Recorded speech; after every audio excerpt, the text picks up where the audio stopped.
There's a massive storm raging over the Lokpal bill that's been passed by the Union Cabinet. To explain the government's decisions, we are joined by Union Law Minister Dr. Ashwini Kumar. Welcome to Headlines today, sir. The principal charge of the BJP, Anna Hazare, Arvind Kejriwal, and a concern shared by people across the country is that the government hasn't really made the CBI independent in its entirety. Until the time the CBI is truly independent, the Lokpal has no meaning. And two instances are being cited, two recommendations made by the Standing Committee. One about a surety of tenure, and secondly, ensuring that senior CBI officials don't get post-retirement jobs by the government. Both those recommendations haven't been accepted. Why is the government scared of making the CBI independent? Because governments do not function on the basis of one view expressed here or there. Governments function on the basis of the experiences of a lifetime and based upon the practical necessities of administration. The independence of the CBI in matters involving investigations into corruption cases in high places is best ensured through the appointment mechanism of the CBI director.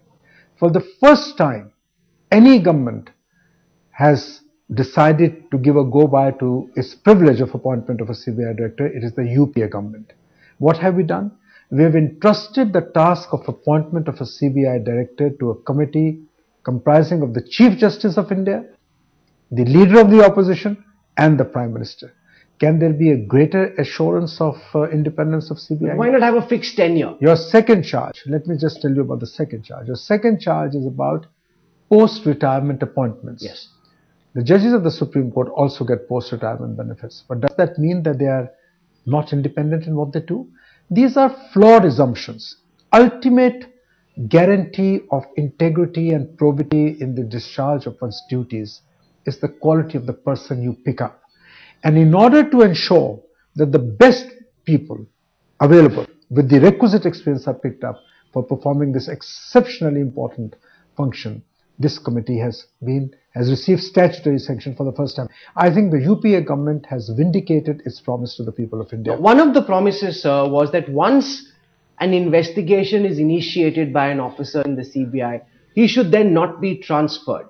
Now, very conveniently, the government has kept for itself the right to transfer an officer when a probe is on and BJP levels the charge. And it's a thing that's been seen by several people in the past as well, that when the probe is on and at a crucial juncture, that officer is conveniently transferred to benefit the government. But are you not aware of the clause that we are incorporating, that the superintendence and direction of investigation would be under the Lokpal?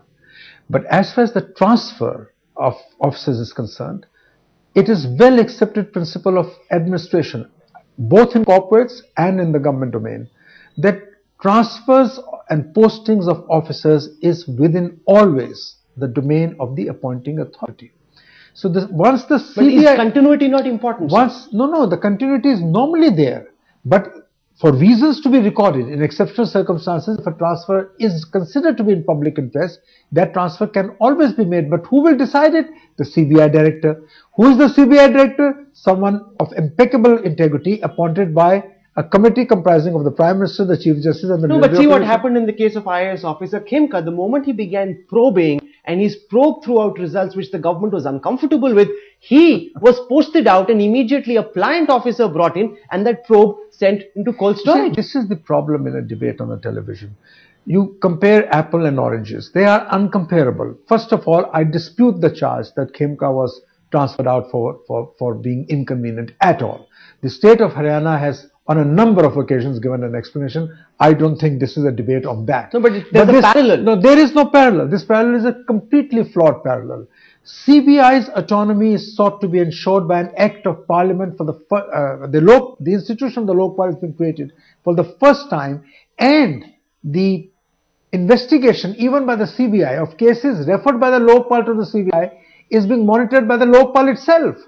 Therefore, and who is appointing the Lokpal? 5 most preeminent people in the country. Who is appointing the CBI director? The 3 most important people in the country. So what else is required? Why not have a fixed tenure, sir? Why give to ministers and officials in the CBI the right, according to their whim and fancy, to transfer officers who are engaged in a probe? Can you ever, in your own organization, can you ever give fixed tenure to everyone who works with you? Can you not anticipate a situation where for some reasons, let's say concerning the personal situation of the officer himself, or for some other reason, let's No, say, but there can be caveats built in. Those sorts of caveat- caveats can be built in. But why not say for 2 years you do your job without the fear of being booted out just because you found something which was uncomfortable? And what happens if you give that kind of a security of tenure? A person becomes corrupt because of that security. I mean, look, you can argue anything. If I am assuring you a fixed tenure of 2 years regardless, what is there to prevent you from becoming corrupt? So let's not argue on these nitty-gritties. The lessons learned in administration is a function of decades, in fact even more. The fact remains that the premier investigative agency of the Government of India is now subject to multifarious disciplining mechanisms. And I think the foremost mechanism is in the appointment process of the CBI director itself. That, in my view, both as a citizen and as a lawyer, is a very firm guarantee. The opposition of is wrongdoing raising the not charge happening. that once the standing committee, which is a multi-party body, in its wisdom has come up with some recommendations, why should the union cabinet be tinkering with those recommendations? The standing committee's recommendations are recommendations. They are very important recommendations. They are entitled to great persuasive value. But in the scheme of a parliamentary processes, in the scheme of governance, in the scheme of legislative processes, they are recommendations. Government is entitled in the cabinet form of government to take a view on those recommendations, which is what is being done. Most of the recommendations are accepted. Somewhere, for reasons to be recorded, government chooses to differ, cabinet takes a view. The matter again goes back to Parliament, and Parliament then in its collective wisdom either endorses the standing committee's recommendations and throws out the government's amendments, or goes along with the... No, but the bill is in the Rajya Sabha. The Congress is in a minority in the Rajya Sabha. So we will BJP see. is already opposing this. So we will see. How do you hope to get the Lokpal bill through, Well, if the opposition is bent upon defeating a Lokpal bill which is so constructive in its orientation, so constructive and so dynamic in its conceptualization, then the people of India will pass a judgment on those who are going to defeat this bill. We can only do our best. Showmanship by the government. If you accepted all the recommendations of the standing committee, then the bill would have gotten through. To get a legislative measure passed, you have to be dictated to. You're not being dictated to. Of course. There are so many members from the Congress party who were there on that standing committee. Satyaraj Chaturvedi, Shantaram Naik, Shadilal Batra, all of them from the Congress party, and 3 members from the BJP. Rahul, I expected better from you. No, but this is an important question, sir. Ray says, but let me answer. Yes. It's a strange logic, in fact, pervert logic, if you'll permit me to say that if I choose to disagree for good reasons with a particular recommendation, I am responsible for stalling the bill. I say, as the government, I have a right to take a call. I take a call and I state the reasons why I am taking that call. The entire House debates. Standing committee is a creature of the entire House, right? The entire House debates. And if in wisdom it chooses one way or the other, so it does. The fact of the matter is, you can't accuse a government for not going through with the legislative process merely because it has a view. Otherwise, the government can tomorrow be accused of abdication of its duty to apply its mind. Somebody may say, standing committee made this recommendation. You are the people who are in government. You had the benefit in hindsight of the experience of how governments run, or you had good reasons. Furor in Parliament. The BJP will oppose it. We will see the same sort of uproarious scenes that we saw when the bill was passed in the Lok Sabha, and then what happened in the Rajya Sabha. It will get repeated, sir. At the end of the day, public opinion outside of Parliament is what drives democracy.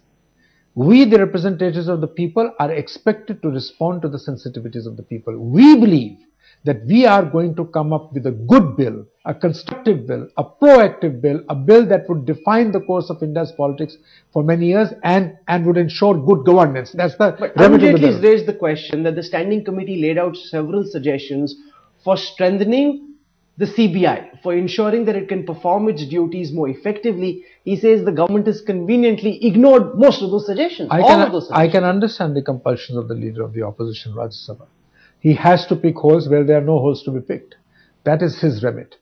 Our job is to do what we consider is good and right by our conscience, what is good for the country, what is doable, what is practical, what is consistent with the established structures of government, and we are going to do what we think is right.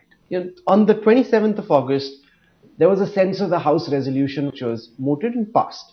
There were three things which were said about the Lokpal bill: that the House agrees in principle on the following issues: a citizens' charter, lower bureaucracy under the Lokpal through appropriate mechanism, and the establishment of the Lokayukt in the states. All of this had to happen under the purview of the Lokpal.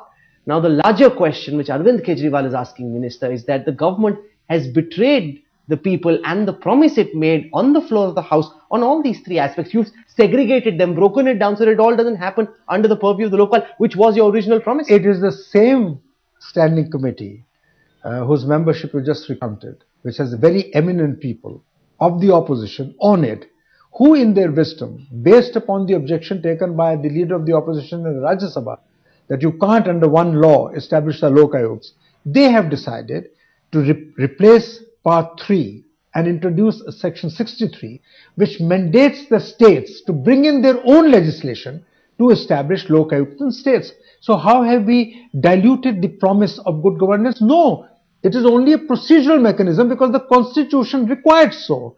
So therefore, the same committee has recommended that state governments within 365 days from the date of the coming into force of the act must have a legislation in the states. But what about lower bureaucracy? Because this is the person A, B, C, who the common groups, man interacts with. A, Group B, Group C, Group D central employees are all within the purview. Do you know the numbers?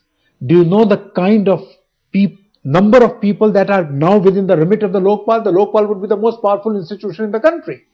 So it was considered, after huge deliberations, after a lot of stock taking and consistent with the demands of administration, it was considered that is more than enough. You will see that in the Rajya Sabha, this would be the least bone of contention. There's a broad political consensus that it is good enough if you put officers belonging to A, B, C, D cadre of the central government under the Lokpal. But the concern is that the person across the counter who the Aam Aadmi interacts with most often, the Aam Aadmi can't complain to the Lokpal about his corruption. The proof of the pudding is in its eating. You will see the difference. When A, B, C, D group of officers come, and they are very, very mid-level group of officers also, that is where the file stops. It is not the man who handles the file at the counter alone. It is a man to whom he sends the file who decides the case of an electricity connection or a telephone connection. And those people, by and large, who ultimately decide are within the remit. Minister, how soon do you see the establishment of the Lokpal? And for people watching, they want to know, this debate has been going on for so long. How soon will we see the results of the creation of a Lokpal? Well, I'm an optimist. We are going to present it to Parliament with the full hope that it will be passed, and once it is passed, it will be established. We are bringing the bill in the budget session of Parliament. I hope the Parliament in its wisdom will pass the But bill. what is your floor strategy? You don't have the numbers in the Rajya We are Sabha. not going to discuss flow strategy. Because you did manage to pass your original version of the Lokpal bill through in the Lok Sabha. It's in the Rajya Sabha that the matter got stuck, which is when we were hoping that there would be a cross-party unity on the recommendations. Because you didn't accept the recommendations of the standing committee, we're back to square one, sir. No, we're not back to square one. You will see, we'll try our best to forge a political consensus, and we can only hope that the best outcome will come. So basically, I at can't some preempt the level, parliamentary process. this is being done to quell the anger of the people, because people are demanding action. You realize fully well that the bill might not go through. It will be stalled once again by the BJP and the others. This is just being enacted to ensure that the people feel that the government has done something. You've tried very hard to be cynical, and you've succeeded to a point, but I think you're just putting your views across to the people without I'm asking a question. Well, you're It's a fair asking, concern. no, you're making a statement. You've reached a conclusion. I think your conclusion is so utterly flawed that even you in your heart know we can only do our best. We are doing our best. We are victims of a fractured polity in government. We will try to secure the broadest possible consensus. We believe in the Lokpal. We are the ones who have taken the initiatives in bringing forth the bill. Mrs. Gandhi wrote to Anna Hazare that we are going to come up with the bill. We can only try to do our But best. if you'd accepted all the recommendations, the bill would have sailed through. And not applied our mind. No, but the standing committee has applied its mind, sir. But the government also has to apply its mind. The legislature, the executive, the judiciary are all parts of the organs of the organs of the state. Please understand, the nation has to move forward in a harmonious kind of a way. Please don't try and invent a disconnect where there is none. Government is responsible to Parliament. We are going to debate all the provisions in the two houses of parliament, and ultimately it will have to be left to the wisdom of the elected representatives of the people to endorse a particular legislative measure. The other issue which is, bothering our viewers is the government's response to the Justice Verma recommendations. Now, I'd like to know from you, and Justice Verma said this in an interview which he gave, where he said that we've worked so hard to put these recommendations together in 29 days. He would like to see the government push those recommendations through, implement them in 29 days. Can you commit to our viewers, sir, that the government will indeed implement the Verma Committee recommendations in 29 days? The government at all levels is already working on the report of the Justice Verma Committee. I can assure you that very, very soon you will see a decision of the cabinet, and we are going to take the matter forward where there is agreement on the recommendations, and we will try and ensure that the country gets a credible and an effective law to prevent crimes against women and other heinous crimes which we have recently witnessed, which have been marked by such depravity that it has shocked conscience of the country. Justice Verma has asked for an ordinance to be brought. He says, if the government is serious, let them move an ordinance, let them push that through. Well, all options are open because Parliament is going to be called very, very soon. The option of the ordinance also is available. The report is being considered. The views are being collated. Whatever the cabinet decides, the question of how we implement it is a matter on which a decision will be taken. When will the cabinet meet? Why is there no visible sense of urgency? There is visible sense of urgency because you don't see it doesn't mean there is no visible sense of urgency. Explain to our viewers, what is the urgency? Well, we have all been working on it. Yesterday, day before yesterday, the Home Secretary, the Law Secretaries were all working only on Justice Verma Committee recommendations and also working along with the Standing Committee. We've heard a lot of cynicism from some of the officials who are speaking. They're saying that the Justice Verma Committee overshot its remit. They shouldn't have gone into some of the areas that they've gone. Several of the recommendations are not implementable. Essentially, attempts are being made to find flaws with what Justice Verma and his other committee members have come up with. The proof of the pudding is in its eating. If an officer or an MP or a minister were to say that in his opinion a particular finding or conclusion is beyond the remit of the Justice Verma Committee, does that account for cynicism? Am I not entitled to say that this particular observation is already in the law? Am I not entitled to show that this is fine, we accept it, but it is already in the law? Can't we not say that this particular thing is way beyond what he was asked to do and it is unimplementable? What is the job of a bureaucrat? What is the job of a minister? The job of a bureaucrat, the job of a minister, the job of the entire civil service, and the job of the government is to ensure that what is to be done is certainly done purposively, vigorously, and what cannot be done, say so for the reasons. Then the cabinet can take whatever view it wants to take. But finding fault with the person to express his opinion on a particular thing is not cynicism. Why did the government not cooperate fully? None of the senior ministers went to meet Justice Verma. Was anybody called?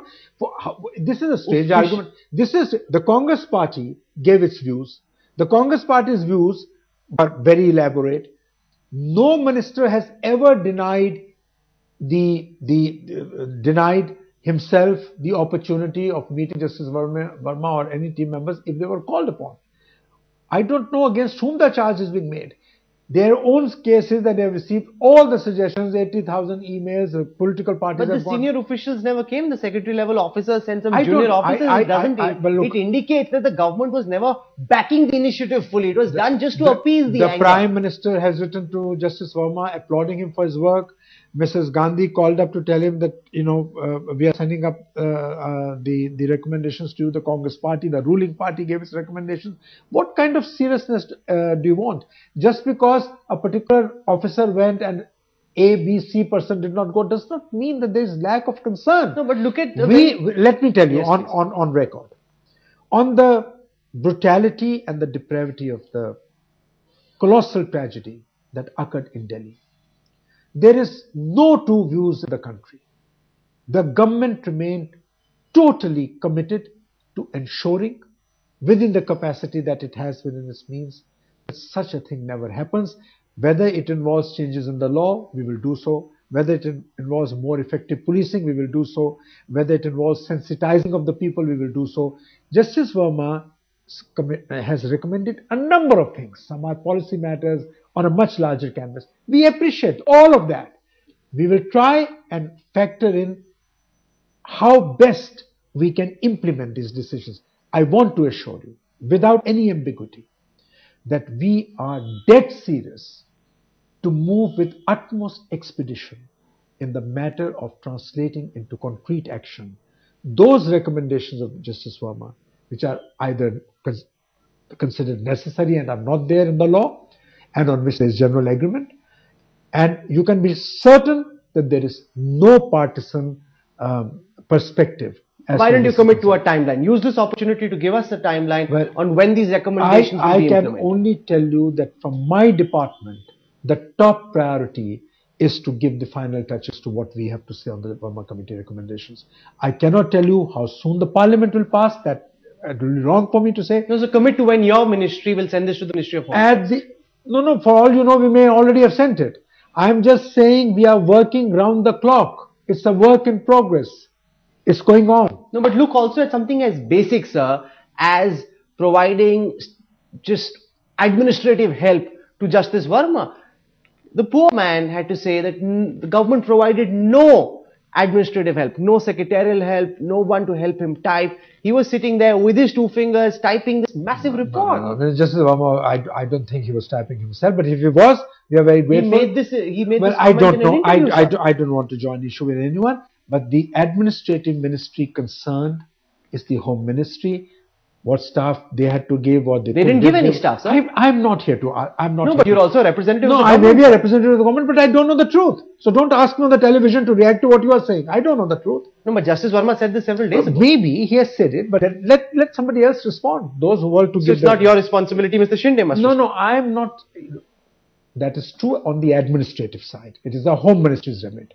But I'm not going to respond to your statement because I don't know whether a staff was provided or whether help was sought and not given. I don't know. So please be fair to me. Don't ask me questions which I don't know. This budget session is probably the best opportunity for the Women's Reservation Bill to go through. I want to know from you, Minister, will the government push the Women's Reservation Bill through on priority? We've seen it being brought up and each time scuttled for some reason or the other. We don't scuttle it. We don't scuttle it, we bring it. And we have said it in our Jaipur declaration, reiterated it again. Women's reservation is a top priority of the Congress government. No, but that's only tokenism, you don't push it through. This is what you said is tokenism. Sir, because when the government has to push something through, take the SC/ST promotion quota bill, the government had to push it through because it was politically expedient to do so. There were vote banks at play. The government found the will to do it. You think if we succeed in pushing ahead with the women's reservation bills, the women of India won't be happy with us? They won't be. The men of India won't be happy. No, the netas won't be happy. They are worried about their re-election. The fact of the matter is that we are handicapped by the fact that we do not enjoy absolute majority. We've got to have a broad political consensus to push through important legislation. I can assure you that we remain totally committed to it. We will do our best to help. Will it be brought up in the budget session or not? Hopefully. Ambivalence. But Parliament, ask the Parliamentary Affairs Minister, don't ask the Law Minister. You are asking the wrong man the wrong question. On my department, I am prepared to commit. It is the Parliamentary Affairs Minister's remit. But I am here to tell you as a senior functionary of the government and of the party that we remain totally and irrevocably committed to pursuing this agenda. To what extent we will succeed, I don't know. We want to bring it. If we could, we will bring it tomorrow. And I think this is one of our priorities. And I'm sure the Parliamentary Affairs Minister would be happy to confirm. Well, good intentions must be backed by prompt action. Yes. And most importantly, people they've had enough discussions on the Lokpal bill. They now want to see an active, functioning Lokpal rooting out corruption in government. If that happens, the UPA too would have done this country a great service. If it doesn't, then everyone who's been a naysayer would be proved right. Dr. Ashwini Kumar for joining us. Well, Thank you so much. Let me also tell you that you should also be a bit more constructive. We've had a lot of cynicism on the television. I think criticize us if you must, but give us the benefit where it is. The day the first government officer arrested by the Lokpal after a CBI probe is convicted by a court and sent to jail is the day the level of cynicism, not just mine, but across the country would come down, Minister. Conviction by itself is not the answer. The answer is the will and the answer is the sincerity. Hard cases make bad law is a trite saying in law. Don't measure the efficacy of the law only by by whether you can hang somebody by the lamppost. Good intentions don't bring deterrence, sir. Because when examples are set, that deterrence is brought in. It is proved all over the world that only stringency in the law is not a guarantee of its efficacy. That's a whole different debate. Thank you very much, Thank Dr. you Ashwini very Kumar, much. for joining us. Thank you.